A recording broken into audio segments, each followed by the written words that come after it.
Welcome to this week's installment of Reading with Robin, your number one destination since 2002 for insightful author interviews and discussions on everything literary. And with no further introduction, your host, Robin Call. In a sea of so many books that sometimes start to blend, here's one that won't. I will not soon forget this incredible book. I loved The Regrets so much, and I'm thrilled to have Amy Bonnaffons on the show to speak today. And it's Pub Day, so that's very exciting. It's an extra special treat. Amy has an MFA from NYU. She's currently pursuing a PhD in creative writing at the University of Georgia. Her debut story collection, The Wrong Heaven, was published in 2018. Her stories have been published in the Kenyon Review, The Sun, Southampton Review, and other places. And you can find her at amybonnaffons.com, on Twitter, on Instagram, on Facebook, and at the Cardigan Connection on February 18th, right here in Providence. We are thrilled to be hosting Amy at our monthly author series. Welcome to Reading with Robin, Amy. Thank you so much for having me. I love this book. Loved. Thank you so much. Posted it on Twitter, and my daughter had given it to me. She said, I know you're going to love this book. And one of the things I love about reading a book that I know nothing about, because I don't read the back, I don't go online, I just read the book. If somebody says to me, you will love this book. And it was such a treat and stands out. It's unlike anything I've ever read, and it's so clever and quirky and fun and full of heart, soul, and holes too, and all of it. And really, yes, a lot of holes. Really made me think. I loved it. And Little Brown, your fabulous publisher, I saw there was a quiz. So I took it. Yes. Who came up with that? How clever. Somebody named Ira on the marketing team came up with that. I just saw it this morning, and I thought it was hilarious. It's a quiz to determine if your significant other might in fact be a ghost. I guess I'm happy to know that mine is alive and well. I am happy to know mine is alive and well. But when you take a quiz, sometimes you're like, okay, what are they trying to get at? How do I answer this to get some other response or some other answer? But it was very clever, and you can go to Little Brown's website and take the quiz. But I've never seen a quiz like that for a book before. So the innovation and the just really unique way that this book is being presented and this book, it all goes so well together. So if anybody... Yeah, I have a really fabulous team at Little Brown. I'm really grateful for them. Oh, my God. They're awesome. Well, you can put me down for... significant other alive, and there's so many things I loved about this book, Amy, seriously, and because I just went along for the ride. It's just like I was just in that story, and I read it probably too fast. I'm reading the advanced copy, so it's all dog-eared and inked up, which is what I love to do, because there was just so many things that I wanted to remember about it, but I just went with it. Okay, this is what's happening in the story, and there are never spoilers on Reading with Robin. There are never intentional spoilers. My significant other is alive, so that's not a spoiler. So share what you would want the audience to know about this book, because you just have to read it, and I'm telling you, you're going to love it. That's all I will have to say. Thank you. And I love that you read it without knowing anything about it, because that was one of my biggest questions while I was writing it. Is do people need to be prepared for this in some way? I'm glad it worked without preparation, but no preparation. I just dove in, and a lot of the Reading with Robin listeners, which I love to hear, because it's a heady responsibility telling people what to read, but if people enjoy what I enjoy, and I enjoy a wide range, and so one of the things I love so much about this book is that it just stood out. It's memorable, and some books are memorable in many ways. There are similarities, and whatever. When you're a real voracious reader, things you read a lot. That was very eloquent, so that they can you're like, oh, wait, this reminds me of that. But like this book, just it's on its own pedestal of light and sunshine. So yeah, wonderful. It works. Yeah, for not knowing no background, just here's this book. I guess what I'd want people to know about it is, this is not a spoiler because you find out on the first page, is that the main character, there's three narrators, but one of the three, the first one you meet is in fact dead, and he's dead when the book starts, and his life or his experiences do not stop once he dies, and in fact he conducts a really dramatic love affair after his death. He does. That's what I would want people to know. So sexy, steamy. I mean, you can tell I don't get out much because this book really did. But I loved that whole thing. So, and that's hopeful, like that, life continues or experience continues. That was hopeful. I think I was interested in, I've always been interested in different stories or myths or legends about the afterlife. That's always something that's really intrigued me. But also I was interested in it as a sort of metaphor for the kind of everyday haunting we experience. Sure. Either through trauma or through loss or through just like desire even is kind of haunting. And so the conceit of having him dead at the beginning was a way to work through some of those ideas. And it kept making me sad. I'm like, I really like him. Why does he have to be gone? I'm glad you liked him. He can be kind of a jerk sometimes, but I like some people that are kind of jerks sometimes, Amy. That's like I get. Although I loved in the book somewhere you talk about Mark, and that Marks are like, I don't know if I can curse on my show or whatever because I'm not on the radio, it's a podcast, but like that Marks are never a-holes. And then of course I was going through all the Marks I know, trying to disprove your theory. And I was going to ask you, does it matter if it's a Mark with a C or a Mark with a K? Do you draw a distinction? Oh, good question. I feel like a Mark with a C is just a different entity. Right? These are the things that I ponder as I'm reading, Amy, so you know. But I would say, for the most part, Marks are, I would agree with you. Cool kind of, I never know who's listening to my podcast or who would know the reference. But, I would say 87% I agree with that Mark analogy. And to be clear, that's my character's assessment, not my own. Exactly. I know many lovely Marks that do not fit that stereotype. Absolutely. But I so enjoyed Thomas and all of his, characteristics. And but just to have a character come at you that way and then just, reading the book and enjoying the storyline and then having questions.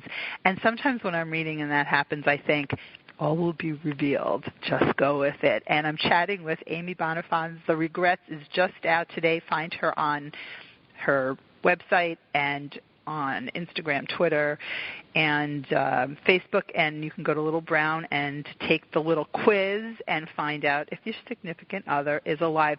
Talk about the exit narrative that was mentioned. I thought that was very interesting. So when Thomas dies, he finds himself in a kind of bureaucratic, Kafkaesque afterlife that's only referred to as the office. And they tell him that unfortunately he's not completely dead. He's kind of stuck in limbo. There's an explanation for that, which I'll leave for readers. But because he's not completely dead, he's going to be sent back to Earth.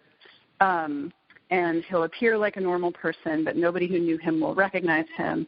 And while he's there, he needs to keep track of his daily activities.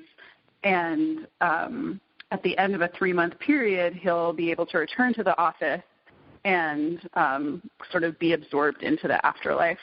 And he's told that the reason that that what they're looking for is an exit narrative. So the reason he originally isn't accepted into the afterlife is that he can't give a coherent account of his death. So, I mean, I liked the kind of like corporate speak, or maybe kind of, psychology speak of the exit narrative, and playing with that. But what I'm sort of getting at there, I think, is like how difficult it is to coherently tell a story of trauma, and how until we can tell that story, we're trapped in a kind of limbo, right? And that's, I mean, my understanding is that in many ways. Trauma therapy does is like helps you tell the story, But trauma therapy does not have anything to do with the book in a sort of literal sense. But yeah, that's what Thomas has been charged to do, and he unfortunately gets he goes on a detour. He doesn't complete his exit narrative as planned. Yeah. Yeah. Well, and it reminds me, the book doesn't remind me of any specific book, but, certain movies that we love, where whether it was Heaven Can Wait, or I never remember titles off the top of my head I sometimes do, but the movie with Cher, when somebody comes back in somebody's body, or they're sort of here or not there, certainly Ghost, of course, and, just thinking of the creative ways the audience, the reader, will buy into that narrative and go on that journey. And there's so much really to think about. Michael too, with John Travolta. Now I'm thinking of all my favorite movies that are sort of right. And so this, I was seeing this unfold in a very visual way, and reading it certainly. And so there were then I was thinking, okay, everybody should sort of have like an exit narrative. Like, do you pre-do your exit? Well, you couldn't really pre-do it, but what would you want it to be? And what would you, I don't know. I just think there's so many cool things to talk about. So put this one on your book club list and see if the ladies don't have something to chat about. I would absolutely, I'm always trying to engage with my readers and suggest they go in different ways. And, it doesn't always need to be World War II. Pick things up a little bit. Pick the regrets. Just even the title alone. It's such a fabulous title. Was it always the title for the book? No, it wasn't actually. The original working title was Black Stones, which is also the title of a short story that I wrote because... And there are black stones in there, right? Don't they? Right? Yeah, exactly. Yeah. So the idea is like when the angel of death comes to you, the way that they sort of pass death into your body is they feed you this black stone, and you swallow it, and then you begin to die. And so that was the original working title. But because I already had a short story with that title, where I developed that idea, and also because that title didn't seem to convey that much on its own. We played around with some other titles, and the regrets comes from this sort of brochure or manuscript that Thomas is given by the Afterlife Office, where they tell him how to live his limbo out on Earth, and there's a lot of rules he has to follow, and there's this sort of threatening language that's like, if you don't follow the rule, you may incur regrets, and it's never specified what that means. But incurring anything is daunting. Vague threat. Right. Oh, sorry. The idea of incurring something is daunting right there. Just the idea of the incurring. Yeah. It's like vaguely menacing in this way that makes him, afraid to disobey them. But also there's enough vagueness that he's like, maybe I can kind of get away with disobeying just a little bit. Because you wonder who's really, how closely are you being watched in that scenario, and where can you, what's slippery slope, and if that would have been something Thomas might have been like in life, then does that continue, and what are the lessons that we learned? So, oh my goodness, this is just such a treat of a book, and I was so satisfied with the way it ends, but no, the book's gone. Now I get to, now I get to share it. I also love, there are so many things. I know that I'm very excited that you're coming to join us again. Amy will be at the Cardigan Connection on Tuesday, February 18th at Askew. You can find us on Facebook at the Cardigan Connection, I love this idea of complementary weirdnesses. And it all just sort of made a lot of sense. So explain what that is and how it works into the storyline. So the main female character, Rachel, who ends up having an affair with Thomas, she describes at the beginning of the book how she's kind of like at an impasse with dating in New York, and part of the reason is that she can't find somebody with complementary weirdnesses to her own. They're either too weird or they're not weird enough, or their weirdnesses don't complement each other perfectly. And when she starts to get involved with Thomas, she's like, it happens in a moment where they realize that his body is like hotter than a normal body. Of course, the reader knows that it's because he's dead. She doesn't know why. And she's like, oh, well, I kind of have poor circulation. In a way, we kind of balance out. and then, of course, they balance each other out in other ways too. But that's sort of the gateway into this idea of complementary. I love that. Yeah, it says so much. Complementary weirdness. And I'm thinking, does my alive SO and do we have complementary weirdnesses? And I think so. And even in the beginning of, you have the quote from J.D. Salinger, I have scars on my hands from touching certain people. And so it was so electrifying. And certainly as Rachel's figuring out what's happening, and again, no spoilers. There are just so many things. Maybe I'll save some of them for in person, because I definitely don't want to ruin this more so than a lot of other books, because you wonder certain things as you're reading, and which is what we do when we read, I guess. But because there's an otherworldliness to this book especially, there's a thought of how is this going to play out. One of the things I also enjoyed was the friendship with Jimmy. And I love that. And what one of my favorites was he doesn't have any room for his own thoughts. It's like he's his mom's therapist. She calls all the time. I mean, all the time. And he can't say no. He has a suspicion that she prostituted herself to pay for his bar mitzvah, and so it's like an unpayable debt. So funny. And also the idea of an unpayable debt and what are those? And oh God, yeah, isn't that what? I mean, that's like having a parent, right? Is having an unpayable debt. Unpayable debt. And I've never really thought about it in that way.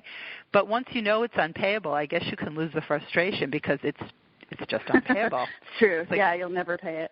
So what do you do with that? But I thought Jimmy was a really great character. Were there some characters that you enjoyed writing more than others? They're all lovingly enveloped in your world, but was there a section you specifically enjoyed visiting while you were working on the book? No, it's hard to pick one over another. I will say I did enjoy writing Rachel's friends, Jimmy and Samira and Flor are the names of her closest friends that she talks about, because it gave me a chance to, I think those scenes are funny, and they're kind of like a relief from the heavier scenes of Thomas dealing with his trauma, and just allowed me to think about what kind of things do I talk about with my friends, and what kind of things do I sometimes hear when you're overhearing people at a coffee shop, you're like, did they just say totally that? Eavesdropping, absolutely, yes. Yeah. It's a favorite pastime. What are the funny things we say to our friends, and just the world of sex and dating is so absurd, I don't know if it's more absurd really can be than in other places, but But yeah, I don't live in New York anymore, but my experience of it in New York was there was just a lot of absurdity to it, and I get to kind of explore that in those scenes. Which does make it so fun, and the also where friends play into our everyday lives, and because Rachel's going through something that's hard to explain and is all-consuming, friendships can go by the wayside, and are friends there for us, and how do we sort of reconnect, and how do you explain that, which is inexplicable? And so that was another thing that I sort of was pondering as I was reading the book, and the idea of free will. I forgot where I was reading this in the book. I think you could do like a whole semester. You're in school there. I think you could do like a whole study on the ideas in this book. I believe in free will, not in fate, but will doesn't operate in a vacuum. Sometimes other people's are stronger than yours, and your will has no grounds for resistance. A feeling very much like fate enters your body and weakens it like a muscle relaxer. Just like that, you find yourself living with a stranger in Brooklyn. I just like the stitchable quotes on pillows from the regrets. I'm going to refrain from reading all my other favorite parts, except, of course, Dr. Moon and not sense of the illusion of time.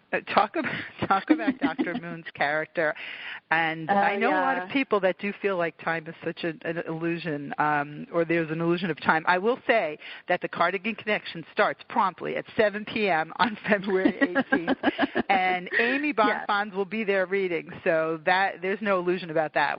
We go from 7 to 8:30.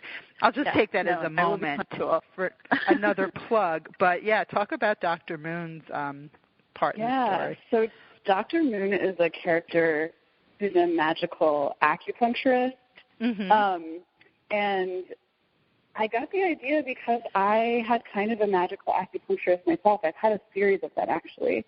But what I love about them is the way that they talk, and, they'll say things. I know that, these things are perfectly valid within their training, but if what you're used to is Western medicine, and then someone says something like, "I'm just going to put this needle in your toe and erase your ancestral anxiety," you're like, "What?"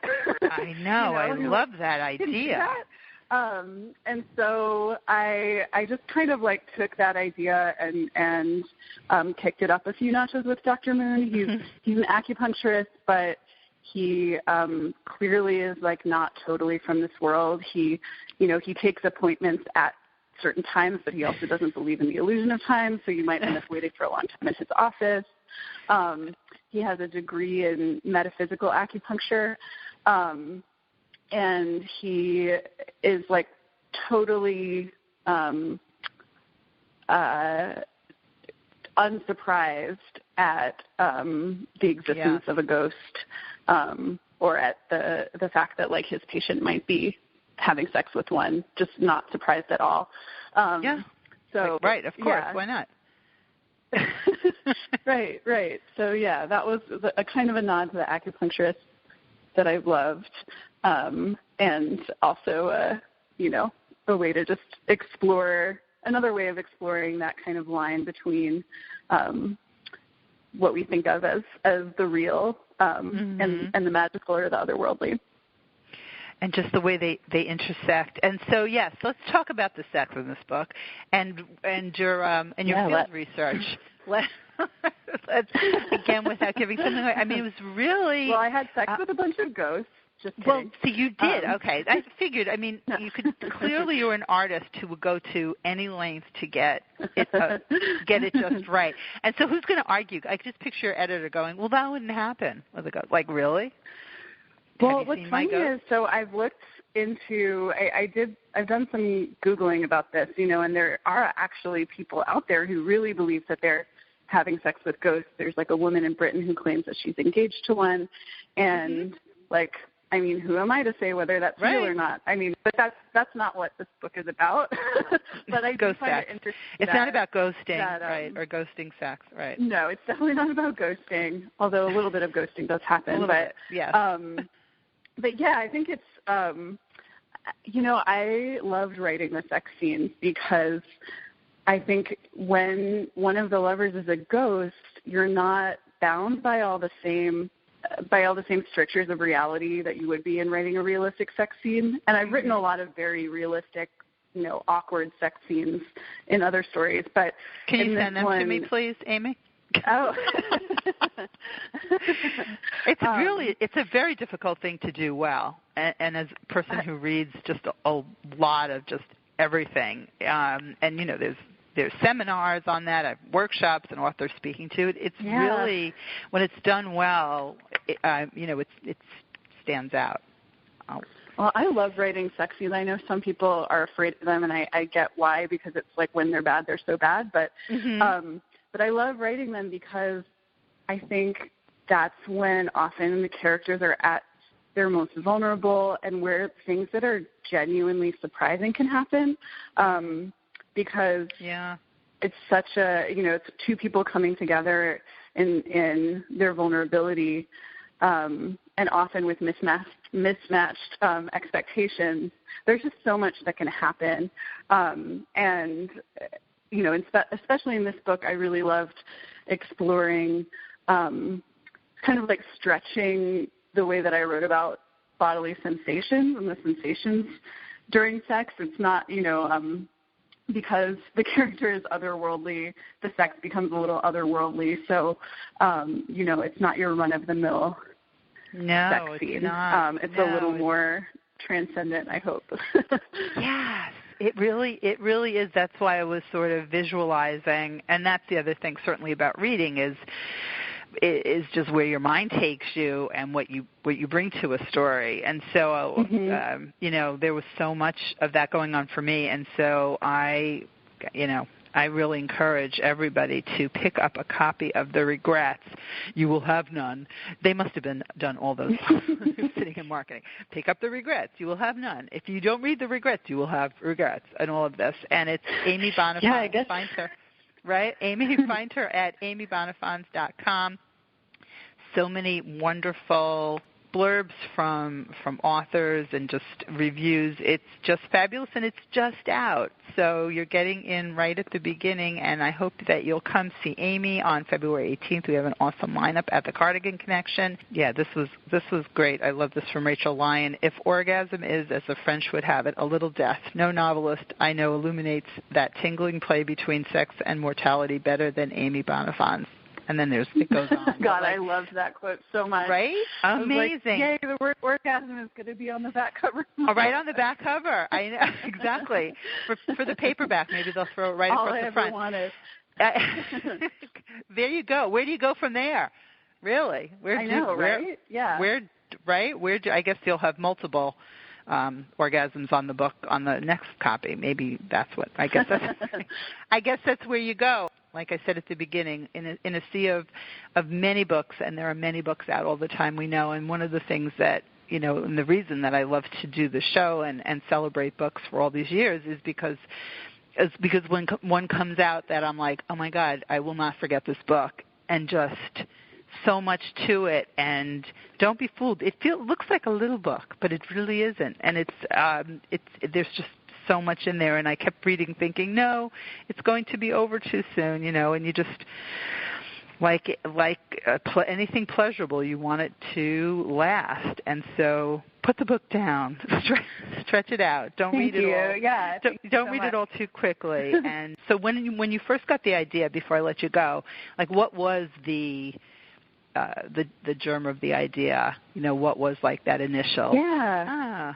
There were a few different germs that came together. So one was this idea of the kind of sexy angel of death who gives you the black stone. That was an idea I'd thought of before, and I wanted to explore it more. And then I did want to explore this idea of being with someone who is both there and not there. And, of course, in real life, that can happen in a lot of different ways. Sure.